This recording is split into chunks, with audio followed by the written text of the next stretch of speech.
And so my talk this morning is continuing on this series of sacred abundance. And so since last week, I had my second device too close to my computer and caused feedback, and I apologize for that. I'm going to repeat a little bit of my introduction from last week. So those of you who know how I work, you know that I'm a planner. I'm a planner. I like to schedule things in advance. And I balance planning with also allowing space for things to unfold on their own, for things to unfold in a greater way that I may have thought possible when I first came up with a concept. And this is an area, a space where I really feel the guidance of spirit being set free in my life. And this just absolutely was not so 20 years ago. If I had a plan, that's how it was going to go. It was my plan. It was rigid. There was not a lot of flexibility. So I'm really thrilled to get to this place in my life where I've been for a few years now, a space of great joy and allowing the divine to flow. And so last fall, I loosely organized a few opportunities for some series this year, things for me to share with you on my Sunday talks. And I knew one of them really, I had the deep desire for it to be focused on prosperity, on abundance. So I penciled in a series and I started pulling out all of my, faithful resources, my Absolute Abundance manual, my 4T manual. I looked into Keys of the Kingdom. And then all of my favorite authors, Catherine Ponder and Edwin Gaines, our prosperity queen, and Eric Butterworth. And I even tentatively penciled in a title for this series. I was going to call it Surprise Abundance. You know, that program that we sometimes do in the summer that we'll be doing again this year. So I was waiting and I was open and I was trusting that I would be inspired to know what direction to take to share with you. And on Facebook, I'm part of a private group, a Unity Ministers resource page. And I saw announced that there was a new book coming out from a Unity minister, Robin Ryder. She's at Unity of Venice in Florida. And she was producing a book called Sacred Abundance.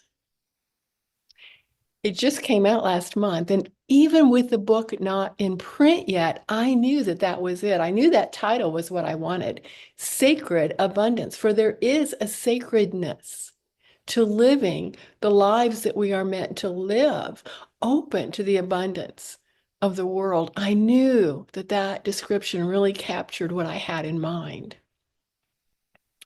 And we all need, I need, to hear concepts packaged a little differently. You know, the message is consistent. The law of circulation does not change.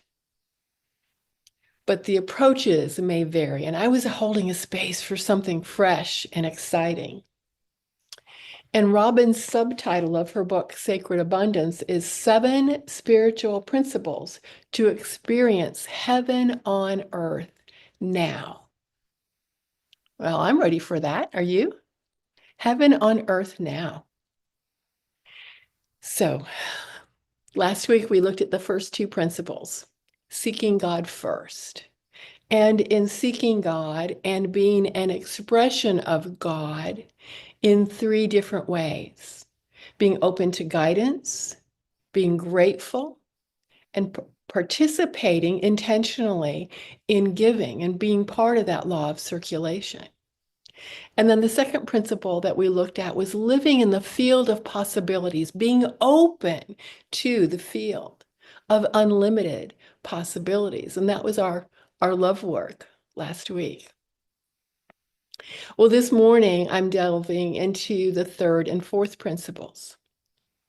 So the third principle is the universe listens.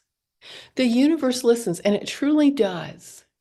For the universe is broadcasting all the time. All the time.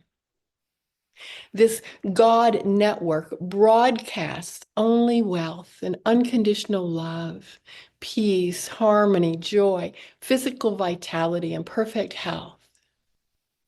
And these whole and unlimited programs are constantly running on God's network. It's always broadcasting, and it's broadcasting and being received out by every single being who's tuned in to that frequency, to everyone who's vibrating at that very same vibration. The vibration of wholeness, the vibration of health and physical vitality, the vibration of love and peace and joy, the frequency of wealth and abundance in every area of our lives, the vibration of harmony and deep personal connections, meaningful, caring relationships. And just like the dial on the radio, we can only hear the channel that we have set. We can scroll, but we can only listen to one channel at a time. So the universe, God, universal love, all that is always vibrating at the highest frequency, always broadcasting this message of absolute wholeness. And it's up to each one of us to turn our personal dial, to tune into these frequencies, and to keep our vibration aligned with the truth teachings that we know, that we hear, that we so want to embrace. It's not possible to hear the messages of wholeness and perfect health when our minds are tuned into diagnosis or a prognosis or those things that we think we hold as greater than God. Now, God is in the doctors. God is in the health professionals. God is in the medicine and the treatments. And when our heart and our mind are recognizing this and we're tuned into God everywhere present, we are not stuck in the muck and the mire of a diagnosis. We are tuned into the recognition of our bodies responding and returning to its perfect blueprint of wholeness. It's not possible to hear the frequency of abundance when our minds are listening to and paying attention to lack. God is in our bills. God is in our ability to open up our flow of all that is. God is in the countless blessings we receive. And when our hearts and minds are attuned to those blessings, when we are actively participating in the law of circulation of giving and receiving, we are freed up and positioned to receive the abundance of the universe, regardless of what our bank balance might say. Because we know better. We know that God is bigger than and also in our bank balance. It's up to us to bless what is there and make room for more. It's not possible to hear the broadcast of harmony when we are hell-bent, and yes, I said hell, when we are insistent on focusing on the news, and you know what I mean, rather than remembering that God is in the news also. God is in every being, every interaction, every circumstance, whether we like the person, the interaction, the circumstance, or not. And the sooner we remember and honor that God presence everywhere, no exceptions, the sooner the numerous and incredible blessings will be revealed to us. You cannot damn your neighbors. Yes, I said damn. You cannot judge and blame and label as evil your neighbors near or far and receive the vibration of harmony. We will always receive a matching vibration to that which we are broadcasting. Always. And so listen to your conversations, those in your head and those that you are engaging in with others. Robin, in her book, observes that we sometimes engage in what she calls the human suffering poker game, where suffering begets more suffering and we're one-upping each other. I see you, you're cold, and I one-up you with my flu. I see you, you're 50-degree weather, and I one-up you with my 30-degree weather. I see you, one grumpy husband, and one-up you with mine, grumpy and sick. See what I mean? We can get caught in that that's where our thoughts go, that's what we're holding. Well, how about we did that in the opposite direction, lifting one another instead of grousing. Now, grousing is a wonderful word, isn't it? It's fun to say, but let's stop doing it at any level, at all levels. Let's keep our frequency, our personal vibration up and ready to receive the matching, awesome, wonderful, lifting and affirming broadcast from the universe. I have a quote this morning by a New Thought, a spiritual teacher, Iyanla Vanzant. You can direct the outcome of any situation you face through the power of thought. Keep your thoughts focused on the best possible outcome for everyone involved and never allow yourself to be pushed where you don't choose to be. Yes, our love work will include making declarations to the universe, affirming our good. We set the intention to not go where we don't choose to be with our thoughts, with our words, with our actions. Our fourth principle from Robin's book on experiencing heaven on earth is to lighten our load. And she begins this chapter with a beautiful Sufi story, which I share with you. In the beginning of time, the Creator wanted to behold the beauty of creation. So he fashioned a mirror, and he held the mirror up to his face, so great was the light and the power and the beauty of the image that the mirror shattered into billions of bright, shiny pieces of every size and shape and every color and description. And thus were the people of the world created. We are each a brilliant fragment of that power, of that beauty. We are each bright, shiny, individual pieces of light and love. One last quote from Robin. Sacred abundance is our birthright. We are here to manifest the kingdom of God.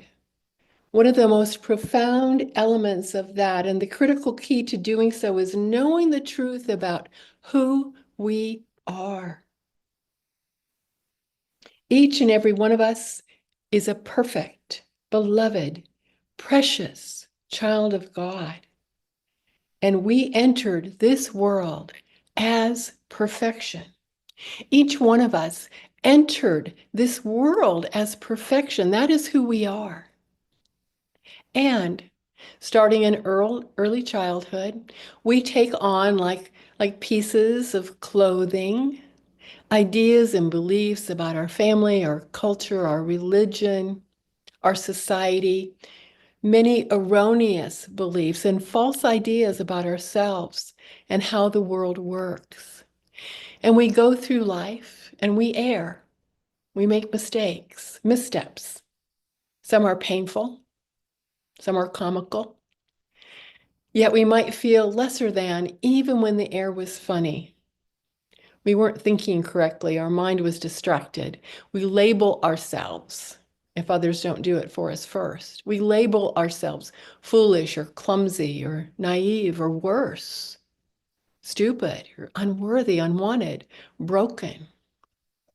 Our families might even take a few of our errors, our apparent flaws, what they might see as character flaws or mistakes, and make them a family joke. Did that happen in your life? I had it happen in mine to a smaller degree. And I realized that when people do not feel good about themselves, they appear even more content to focus on the mistakes of others. And my mother, bless her heart, was like that. She would almost relish in telling stories about when we erred. It was like she took more pride in our failures, regardless of how minor, over our successes. She'd say, "Remember that time?" And then she would go on to recite that something, that long ago story that had occurred, usually in our youth, when one of us appeared foolish or not smart or less than brilliant. And I don't know why it pleased her so much, but it did. And because my younger sister and I both excelled in school, we seemed to be her favorite targets. It was disheartening, even to a small degree, that it occurred to us. And I can only imagine how it is for those whose errors became a reoccurring theme, a family joke, repeated by siblings and cousins and aunts and uncles. Remember that time? It wears on you, doesn't it? This focus on you being so much less than the perfect child of creation that you are. And holding these false beliefs block the flow of abundance into our lives. Now, you might be familiar with the story of the Golden Buddha. In 1957, a large clay statue of the Buddha had to be moved out of a Thai monastery to another location. The monastery was being moved. And this was a precious idol for the monks. And so they had a crane come attempt to lift this, it was like 10.5 feet tall, clay Buddha. But because of the weight of lifting it with the crane, it started to crack. And then it started to rain. And I call that divine intervention. So the head monk had them lower the Buddha, and it was covered with a large tarp to protect it from the rain. And later that night, the monk came out and wanted to check on it and lifted the tarp and had his light and was shining it under the tarp. And he saw a reflection. Something was shining back. He saw a glimmer in several places. And he looked closer, pulling back the tarp, and there was something under the clay that he could now see through the cracks. So he retrieved a hammer and a chisel and gently tapped away at the clay as the pieces started to fall off one after another. And after hours and hours of work, he stood back to behold an almost 10-foot tall, solid gold statue of the Buddha. About 200 years earlier, the monks with the Buddha, they were going to be raided. So the monks chose to hide their beloved statue under clay. And the monks had either died in battle, in the attack, or they lived taking the secret of the golden Buddha with them. And this truth was hidden for all those years. It now sits in the temple of the golden Buddha in Bangkok, Thailand. You are a golden Buddha. Lighten your load of negative messages passed down to you through others, through media, through your own judgments. We must let go of erroneous ideas, those beliefs that no longer serve us. We must remove those garments that simply do not fit us any longer, and perhaps they never did. We must remove the mud from our golden selves. And so our love work for this week on both of these principles. There should be a copy either given to you or it might have been in your spotlight. I know there's some on the back table. You might want to take an extra copy home for someone. And for our folks on Zoom, they've been emailed out. And if you didn't receive one, you can simply email the church at unitythekeys.org and we'll get it to you. If you're listening online through another avenue, I'm going to describe the love work. So the first part is declarations to the universe. So you will think about all the major areas of your life: finances, career, relationships, spirituality, health, and prayerfully create 10 declarations to the universe about what you choose your life to be. So here are some examples. I am loved and surrounded by people who love me and honor me. I am constantly sourced by God and have all that I need. I am a vibrant, healthy, whole, and complete being. What do you want to declare? And you list them 1 through 10. And then the second part of our love work is in core belief discovery. It's to help us lighten our load, to let go of erroneous beliefs about ourselves. So you'll take some time in the quiet to bring yourself back to when you were 5 years old. Visualize where you lived, what you looked like, and who you were living with, and try to actually feel what it was like to be that 5-year-old child. What were some of the messages that he or she was told? And then do the same as a reflection for yourself as a 10-year-old, and then again as a 15-year-old. And write down any specific messages, positive or negative, that you remember. Messages about your body, your appearance, messages about your behavior, messages about your intelligence, messages about money, messages about your value in the world. And then once you've done that, you'll go back and you'll circle all the negative messages. And then ask yourself, are there any that I'm still holding on to today? Are there still those that I hold to be true? And for any negative messages, rewrite a positive, affirming declaration to the universe to replace that message. Remember, we must let go of all ideas, all beliefs that no longer serve our highest good, removing those blocks to living lives of abundance. We must remove the mud that's been covering our true essence and reveal the splendor that you are. And next Sunday, we'll continue on our path to sacred abundance, to freely participate in the divine flow and the law of circulation, experiencing heaven on earth, this earthly experience. Now, and so it is. And we move now into a gift to ourselves, our time of moving inward. I invite you to relax into your seat, closing your eyes if you're comfortable doing so, or resting your eyes with soft eyes, gazing at something before you, lifting your shoulders up and back, lifting your chin slightly to open up that beautiful heart space that is you. Simply being present, and allow the music to carry you into this time.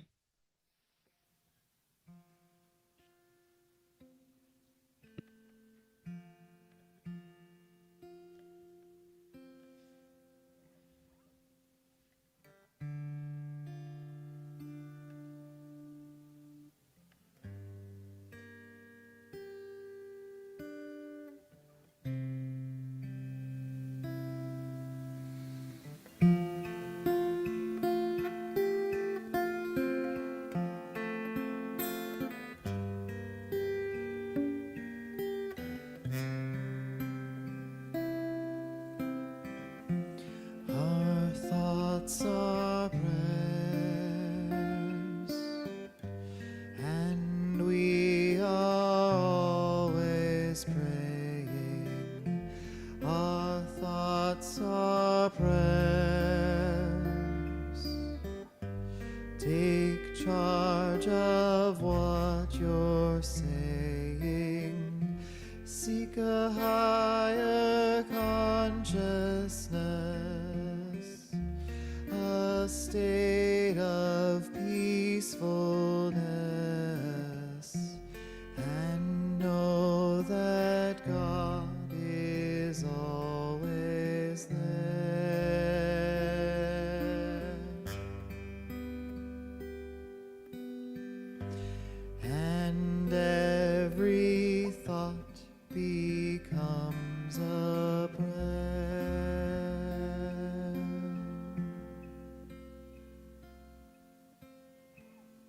Our thoughts are prayers. For these next few moments, allow the words I speak to be the words of your own heart. My thoughts are prayers. My thoughts are a vibration, a frequency to which the universe responds. I focus my mind on the good in the world, the good in my life. My heart is grateful for all of my blessings, those of which I am aware and those of which are beyond my human awareness. I open myself to the goodness of God, the goodness of life. I do not concern myself with thoughts that come and go like leaves on the breeze, visiting for just a moment and moving on. My thoughts, those thoughts that I hold with deep feeling, create the vibration in which I live and move and have my being. It is in this frequency from which I express the divine of who I am. Who and what do I wish to express? I choose to recognize the child of God that I am, that I have always been. I am love. I am peace. I am joy. I am wholeness. I am abundance in expression. I choose to recognize all the ways that I have grown and am growing. I am a child of the Most High, and I recognize that this is true for every being on this planet. I choose to recognize the universe as benevolent, responding to my heart's desire. I commit to living a life of compassion, not only for those who live and behave the way I want them to, but for everyone. I release the need to hold a judgment against anyone, near or far. My thought is a prayer. I rest now in the silence, imagining my thought as a divine frequency of love. In the silence, in the silence.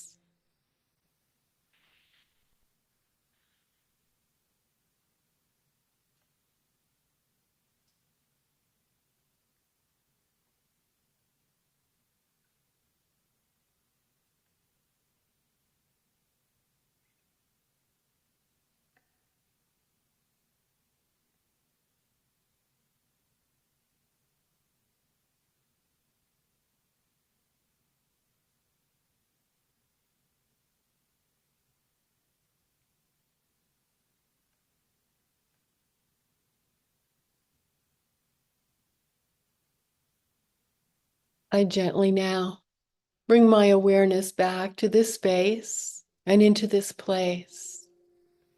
I listen to the words of this song with my heart open.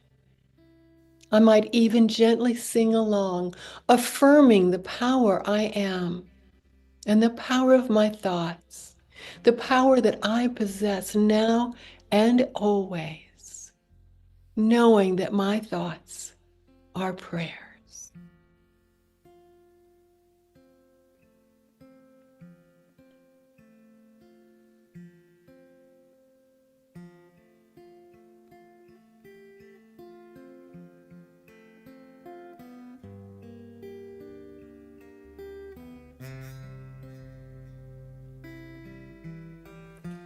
Our thoughts are prayers,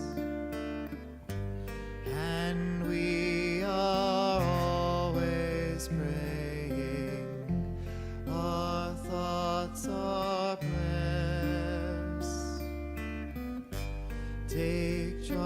charge of what you're saying. Seek a higher consciousness, a state of peacefulness, and know that God is always there.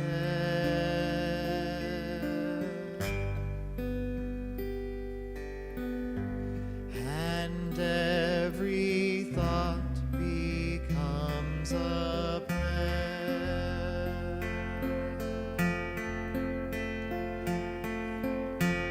Our thoughts are prayers, and we are always praying. Our thoughts are prayers. Take charge of what you're saying. Seek a higher consciousness, a state of peacefulness, and know that God is always there.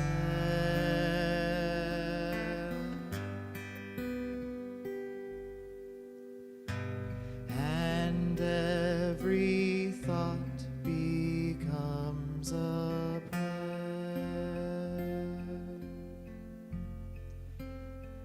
You can unfocus your eyes, open them slowly, whenever you're ready.